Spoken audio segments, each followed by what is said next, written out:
कोई माई का लाल चैलेंज कर रहा है ये पवन दास, कोई माई का लाल इस सच्चिदानंद पर, सर्व सृष्टि के रचनहार पर, सर्व सृष्टि के स्त्री पुरुष जिनके बेटा बेटी हैं, जिनके बच्चे हैं, इंसानों से लेकर जानवर तक सब इनके बेटा बेटी, इनके बच्चे हैं, सब इन्हीं की आत्माएं हैं।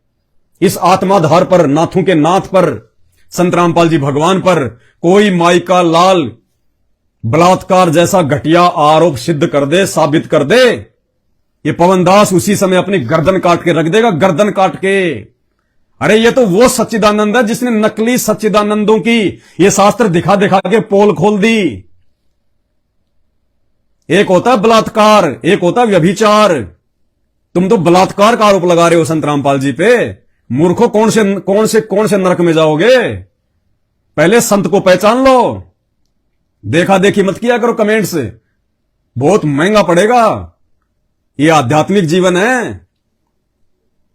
हमारे गुरुदेव कहते हैं घास के तिनके की भी निंदा नहीं करनी चाहिए, बिना सोचे समझे, बिना देखे। ना जाने कब हवा चले और वो तिनका आंख में गिर जाए, बहुत ज्यादा पीड़ा देता है। तुम तो परम संत की निंदा कर रहे हो बिना सोचे समझे, बिना उनके विचार सुने, बिना उनके सत्संग सुने। किसी भी महापुरुष के विषय में यदि पहले जानना है तो पहले उसका जीवन चरित्र देख लो, उसके विचार सुनो। कहते हैं मालिक की वाणी है, साधु शब्दा परखिए। साधु जो होता है ना, संत, उसकी पहचान उसके शब्दों से करनी चाहिए, उसके सत्संगों से करनी चाहिए, उसके प्रवचन से करनी चाहिए, उसके विचारों से करनी चाहिए, उसके द्वारा लिखित साहित्य से करनी चाहिए। साधु शब्दा परखिए।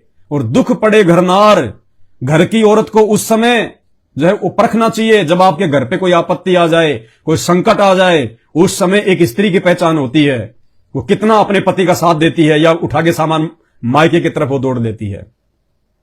तो कहते हैं साधु शब्दा परखिए, दुख पड़े घरनार, और सूरवीर जब जानिए, जब रण बाजे तलवार। योद्धा, सूरवीर, उसकी पहचान युद्ध के क्षेत्र में होती है, जब दोनों आमने सामने जब सेनाएं होती हैं। और जो सूरवीर होता है वो अपना अंग अंग कटवा लेगा लेकिन मैदान छोड़ के नहीं भागता। और जो मैदान छोड़ के पीठ दिखा के भाग जाए वो सूरवीर नहीं, वो कायर होता है, कायर।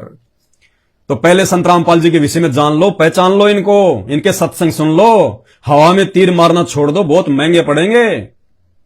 तुम्हें इस काल भगवान का ये कर्म आधार का नियम नहीं पता अभी तुमने।